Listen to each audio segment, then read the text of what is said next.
Hello everyone, আমার আরেকটি new ব্লগে সবাইকে স্বাগতম। তো দেখো আমরা যাচ্ছি, কোথায় যাচ্ছি এর আগের একটা সকালের ভিডিওতে বলেছিলাম, বলিনি, এটা শেয়ার করেছিলাম যে আমরা গাড়িতে করে যাচ্ছি। কোথায় যাচ্ছি বলো তো? জয়ন্তী মহাকাল ধাম। তো জয়ন্তী মহাকাল ধাম যাচ্ছি আমরা। আর ট্রেনে উঠেছি আমরা, কোচবিহার থেকে যে ট্রেনটা ছাড়ে সেই ট্রেনটায় উঠেছি। আর ট্রেনের মধ্যে এত ভিড় ছিল, এত ভিড় ছিল কি বলবো আর। যাবার তোমরা প্রত্যেকটা ব্লগ দেখলেই বুঝতে পারবে কেমন ভিড় ছিল। তো আমরা যখন আমরা কিন্তু কোচবিহার থেকে উঠেছি, ওঠার পরে কিন্তু আলিপুরে নেমেছি। তো সেখান থেকে আবার বাস ধরবো বা যে কোনো গাড়ি ধরবো জয়ন্তীর উদ্দেশ্যে। তো আমরা যাচ্ছি জয়ন্তী মহাকাল। তো জয়ন্তীর উদ্দেশ্যে গাড়ি ধরে সেখান থেকে আমরা জয়ন্তী মহাকাল যে ধাম আছে সেখানেই যাব, ঠাকুরের ওখানে যাব, বাবার ধামের ওখানে যাব। তো সেদিকেই আমরা যাচ্ছিলাম। তো দেখো ট্রেনে উঠেছি, আর ট্রেনের মধ্যে তো প্রচণ্ড ভিড় ছিল। আর ভাবছি এর আগের আমি 2বার গিয়েছিলাম, তখন তিথিতে পুজো দিয়েছিলাম। এত পরিমাণ ভিড় ছিল কি বলবো, বড়টাতে তো যেতে পারি না। নিচে যেটা আছে ছোট মহাকাল সেটাতেই কিন্তু আমরা যাই, সেখানেই পুজো দিয়ে আসি। তো বাবা যখন চান যে পুজো নিবে, তো সেই জন্য আজকেও আমরা হঠাৎ করে বেরিয়ে পড়লাম। 8টার সময় মনস্থির করলাম যে না, যাওয়া যাক। সেই মতো কাজ আমরা বেরিয়ে পড়েছি, চললাম একদম জয়ন্তী মহাকালের উদ্দেশ্যে।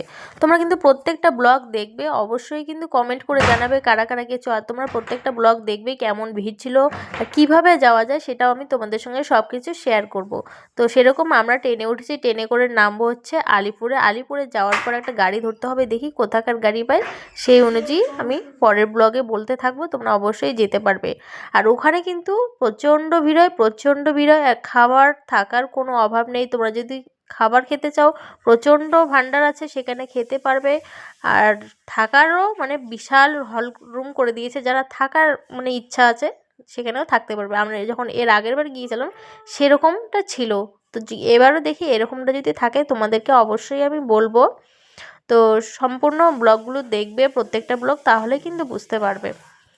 তারপরে দেখো আমরা হচ্ছে বেরিয়েছিলাম, আমি, আমার হাজবেন্ড, ছেলে আর হচ্ছে আমার শাশুড়ি মা, আমরা এই 4জন মিলে বেরিয়েছিলাম। তো আমরা 4জন মিলে যাচ্ছিলাম।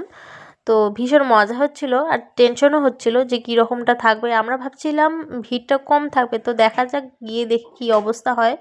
তো ভিড়টা সেরকম মানে ভিড় কি প্রচণ্ড, তো ভিড় টেনেই ছিল। এখন ওখানে যায় দেখা যাক কী অবস্থা হয়। তো যাওয়ার পরে অবশ্যই তোমাদের আমি ব্লগ শেয়ার করবো, অবশ্যই তোমরা দেখতে পারবে। আর এর আগের বার কিন্তু আমি 2বার গিয়েছিলাম, যাওয়ার পর প্রচণ্ড ভিড় ছিল সেখানে। তো চলো যাওয়া যাক। আমার প্রত্যেকটা ভিডিও কেমন লাগে অবশ্যই কমেন্ট করে জানাবে, আর ভালো লাগলে অবশ্যই লাইক কমেন্ট ফলো করে দেবে। আর অবশ্যই সাথে থাকবে, নিত্য নতুন ব্লগ আমি সবসময় দিয়ে থাকবো। ওখান থেকে আসার পর আমি আরও বাড়িতে পুজো দিব, তারপরে আরও একটা জায়গায় যাওয়ার কথা আছে, সব কিছু তোমাদের সঙ্গে শেয়ার করবো। অবশ্যই তোমরা পুরো ব্লগগুলো দেখবে আর অবশ্যই কমেন্ট করে জানাবে। সবাইকে অসংখ্য ধন্যবাদ। সুস্থ থাকবে, ভালো থাকবে, আবারও দেখা হবে নেক্সট অন্য কোনো ব্লগে। তো আমরা একটু পরেই পৌঁছে যাব, চলে এসেছি মোটামুটি প্রায়, আর একটু পরেই চলে আসব।